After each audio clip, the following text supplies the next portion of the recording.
like this. Check this out.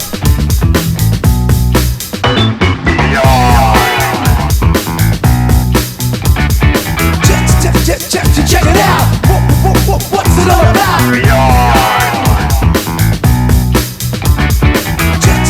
Check it out.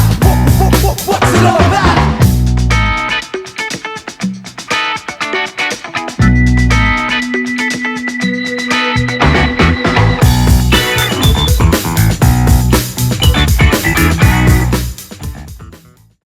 Welcome, everyone. Jason Bennett from PopCultHQ with another edition of Beyond the Synopsis, where we get a little deep dive about a new project on its way to bookstores and comic stores everywhere, and find out more from the creators themselves. A sexually transmitted disease that grants superpowers but ends your life in 6 months. I got your attention? Our spotlight today had mine. Death Sentence, the complete collection. It's a 464-page massive tome of a hardcover collecting the 3 volumes of the irreverent, no-holds-barred Death Sentence graphic novel. And we'll definitely get you all the information where you can get yourself a copy. Today, I'm joined by the co-creators. Up first is the new sensation that's sweeping the nation, writer-artist Monty Nero, and he is joined by fellow co-creator, the man of the hour, too sweet to be sour, illustrator Mike Dowling. Welcome, guys. Hey, Jason. Great to see you. Great to see you, too. And, wow, yeah, I'm just blown away with what you got going on here. Sex, superpowers, and 6 months to live. 7 words put together beautifully to pique someone's interest, for sure. I think the only way you can prove on that is lightsabers and pizza. This collection is actually a combination of what's originally started back in 2013 with the 6th issue Death Sentence miniseries.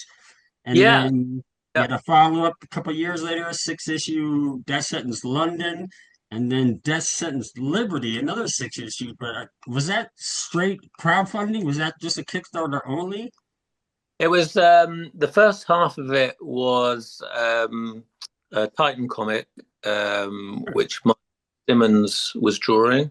So Martin Simmonds is now doing the Department of Truth for Image. Brilliant painter. He's done half the artwork in the book. So he painted all of Death Sentence London, and then he painted half of Death Sentence Liberty. And then, I always said to him, as I said to Mike, when we first get together, I feel that if you do this graphic novel, you'll be able to present it to companies like, Marvel and Image, and you'll be able to, get, better, more prestigious work in the future. And that happened to both these guys. Mike's gone on to have an illustrious career. And it's the Monty Nero guarantee. So after Martin left after 9 issues, then I stepped in. I felt by that stage I had enough of a handle on the art side to be able to draw the comics. So I drew the last 3 issues, and then that wraps up all kind of 18 issues, which makes the 470-page hardback graphic novel. Plus, you've got extra things in there, like you've got a couple of forewords that put it all into context of when it was created and what it all means.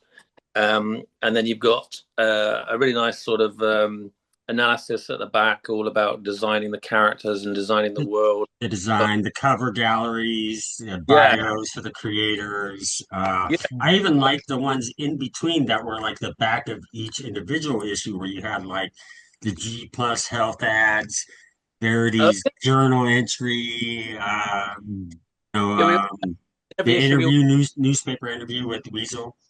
That's it. We always had extra items in every issue, kind of like bringing it into the real world, sort of like you say, like Weasel's a rock star, so we'd have like sort of an interview with him in a music paper, and those were enormous fun to make. And I made a lot of those before we actually started the comic, because as a writer it really helped me kind of flesh out the world and make it real and think it through. And one of the main things that it brings to it is a kind of very fresh kind of take on how the story is told, in a sort of contemporary kind of modern way.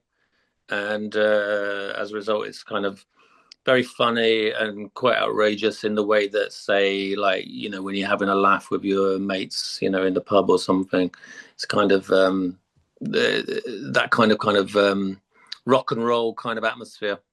Sure, and it's very adult friendly, with the swearing, sex, drugs, violence, and all. It had me laughing. I was engrossed at times. The satire is just incredible. It addresses superhero tropes. There's a lot of dark humor. Like what happened with Miss Fett at the hospital, like, shocked me a little bit, but in a good way. Yeah. Some and Mike, yeah, some fantastic shots of Weasel. Speaking of him, in the panels throughout, there were a number that Mm, he got a little bit more room to really flex and show off. yeah. Your design of his look, and throughout the whole book, there's a dark tone, a real urban, gritty feel, and I think Mike, you capture the essence not only of the various locales that are seen throughout Death Sentence, but also the overall theme. So where do you draw that inspiration for illustrating these scenes and capturing that tone with the hues and colors? Well, I mean, it was a lot of this comes back to when I first met Jimmy, and he basically had a complete idea of the sort of the tone of the book, but not just the tone, but he designed the characters and their all their tattoos and their outfits and everything. So he's basically like, this is what I'm thinking. What do you think? I was like, well, this looks amazing, and you've saved me a lot of work. Right, But right. I mean, I think Jimmy created such kind of great characters. I mean, part of the reason that they're fun to draw is that a character like Weasel. I mean, he's so. I mean, he's kind of. Sure, It's that very. lifestyle.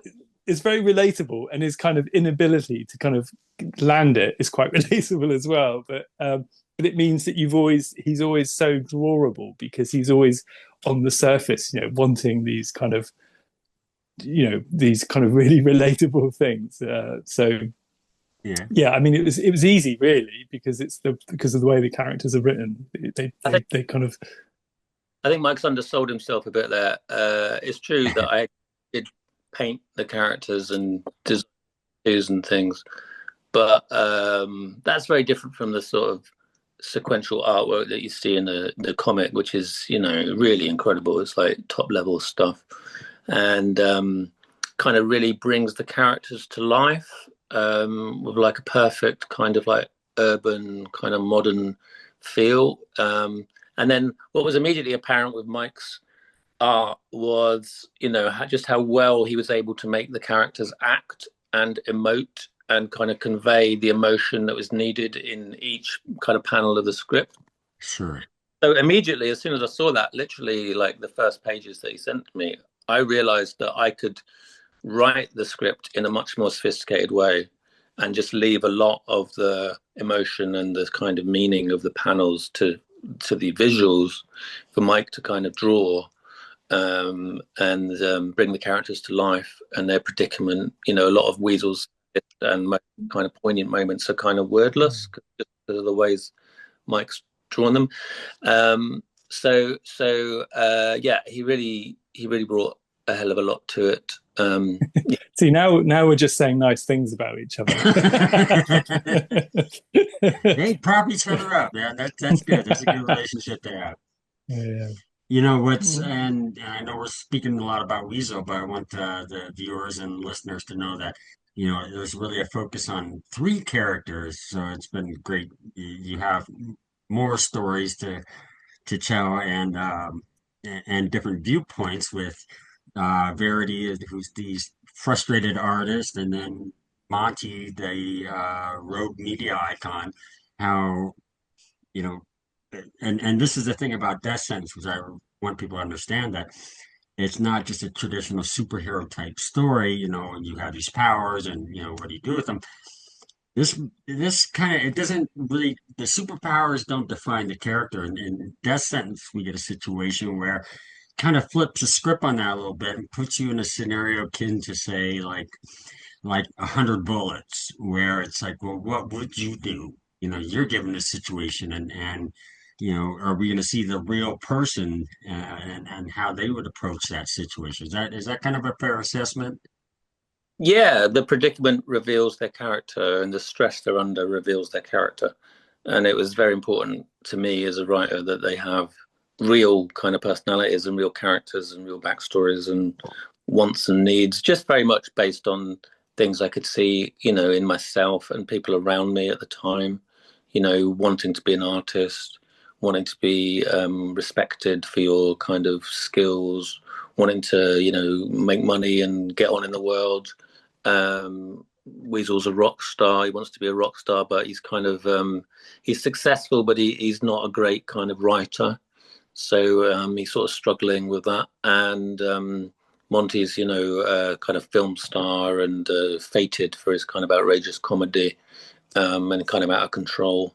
And it's kind of like getting into the sort of sick way society kind of venerates these people and like makes them kind of above kind of consequences because they're so talented and successful, people like Monty.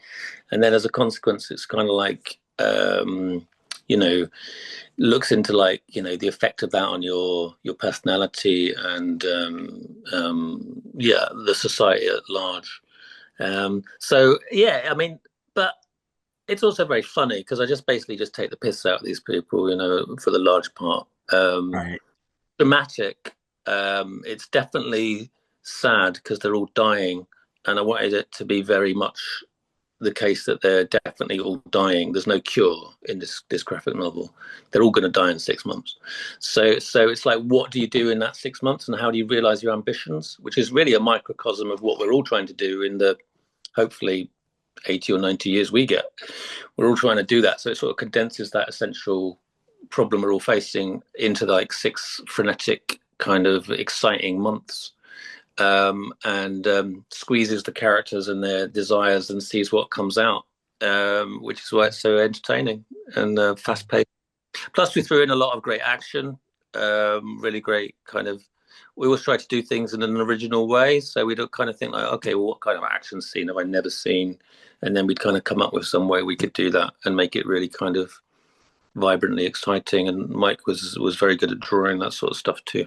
And it does come through very brilliantly, Mike. It's phenomenal, the work found in here.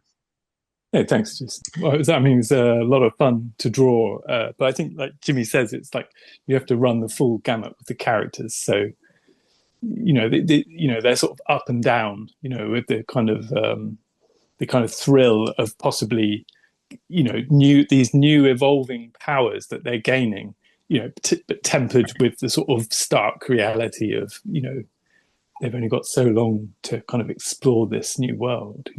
Yeah, how do you leave this world? How do you, spend your last days on Earth knowing that it's coming to an end, but having the ability to do something great, beforehand?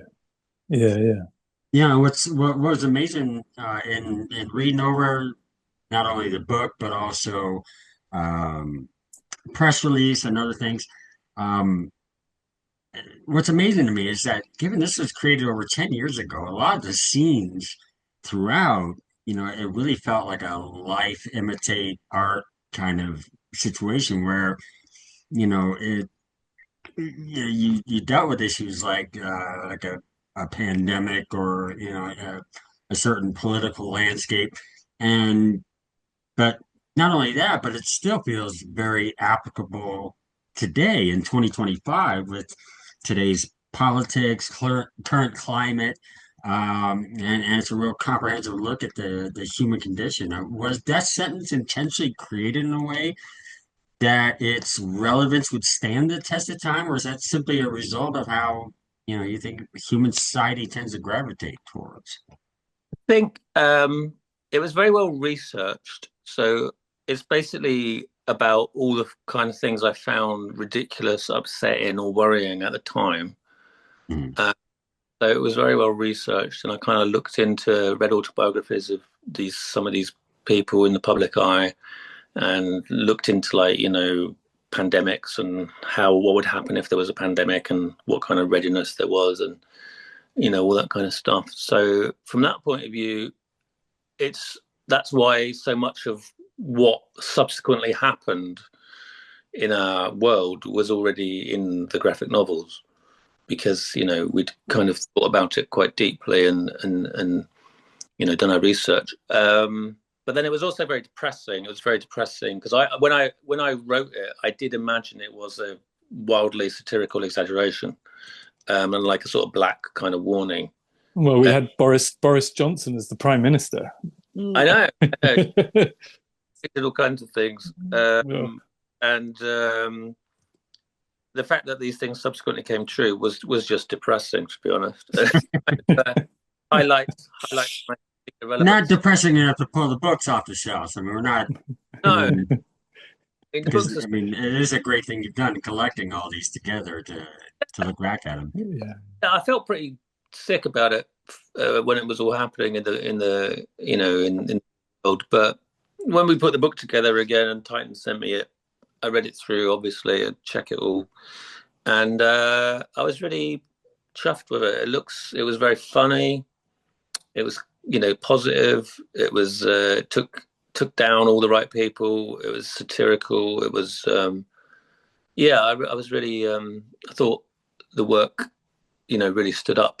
And then of course we made 3 books, so certain events then unfolded after the first book that we then sort of incorporated into the books, like the London riots, where there was like rioting and fires in London.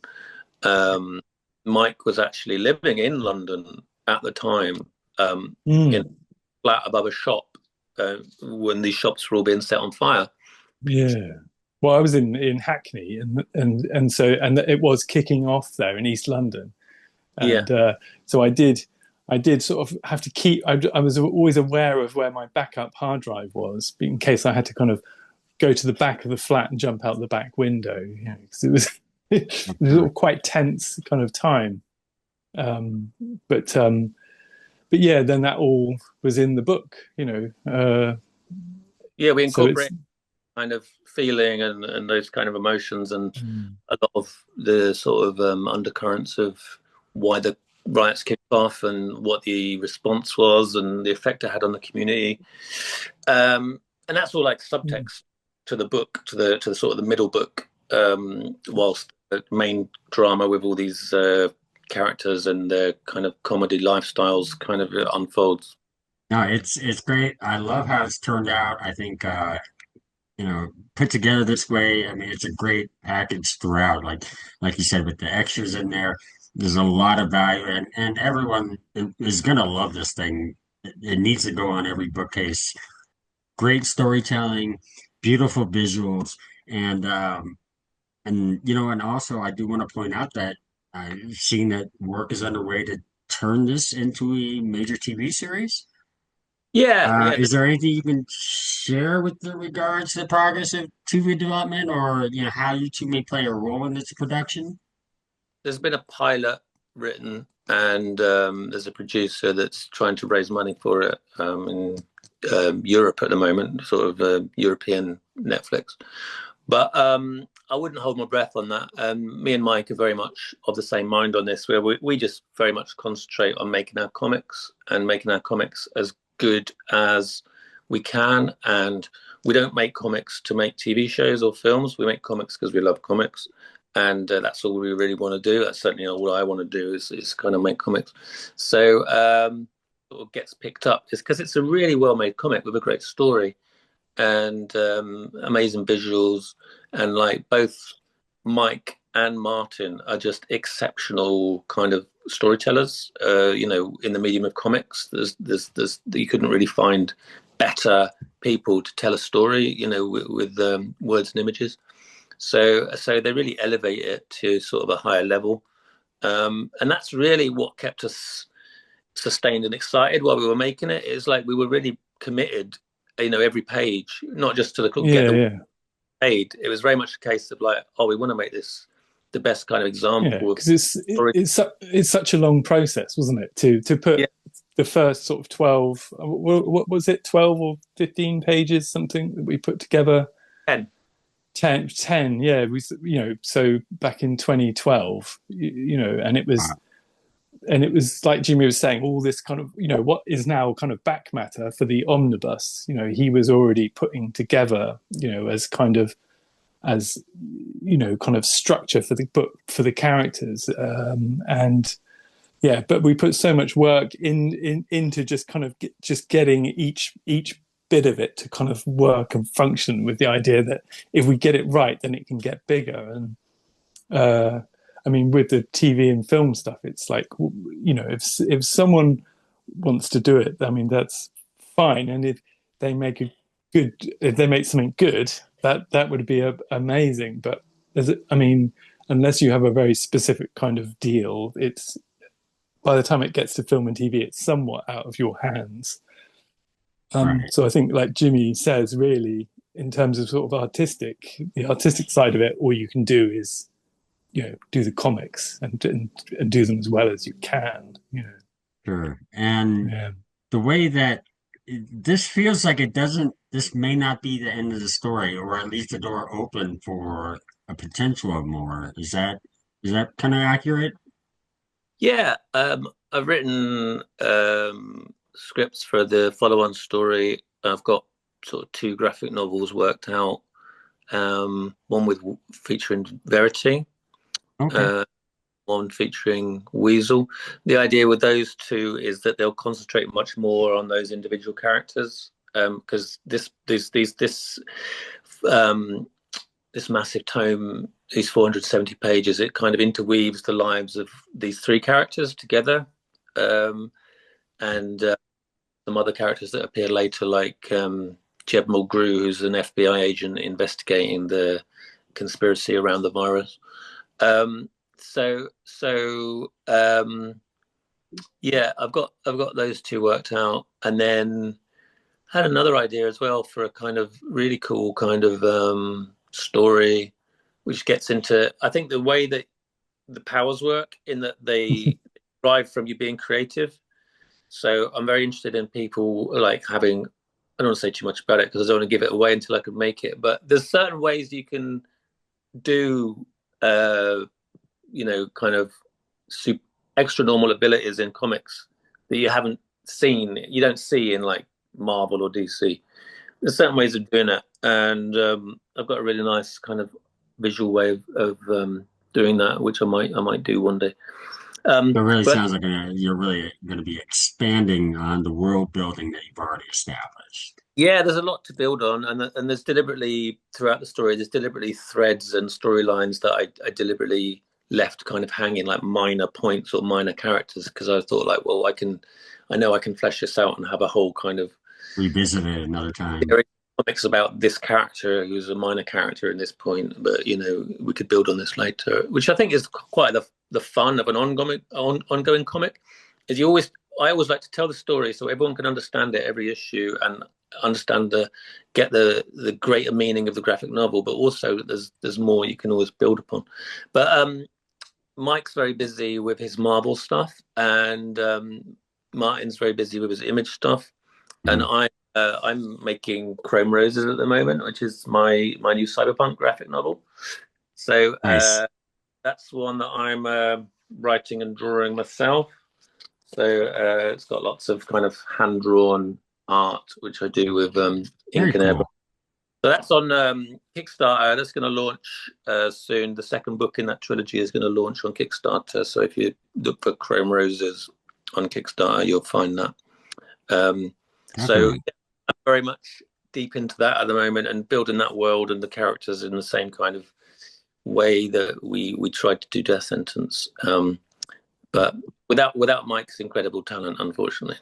Well, what can I do? I've got spider webs to draw. I know. I guess having a busy schedule isn't always a bad thing. No. Guys, thank you so much for taking the time, and thanks for what you put together here, man. I mean, this is just beautiful. I can't wait. Like I said, Julia Titan is sending me a physical copy, and I can't wait. I've already made room for it. I can't wait to show it off to my father. You mentioned the word debauchery, and he'll jump all over it. It's a lovely thing. It's such a nice solid object when you get it in your hands. It's great. It's great. It's awesome. I love it. Yeah, so definitely be on the lookout for Death Sentence, the complete collection in bookstores.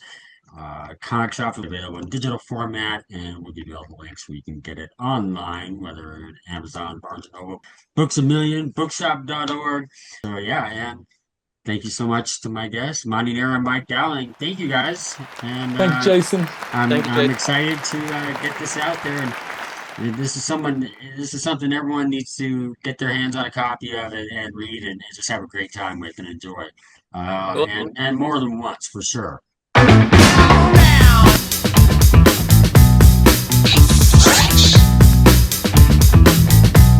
And it goes a little something like this.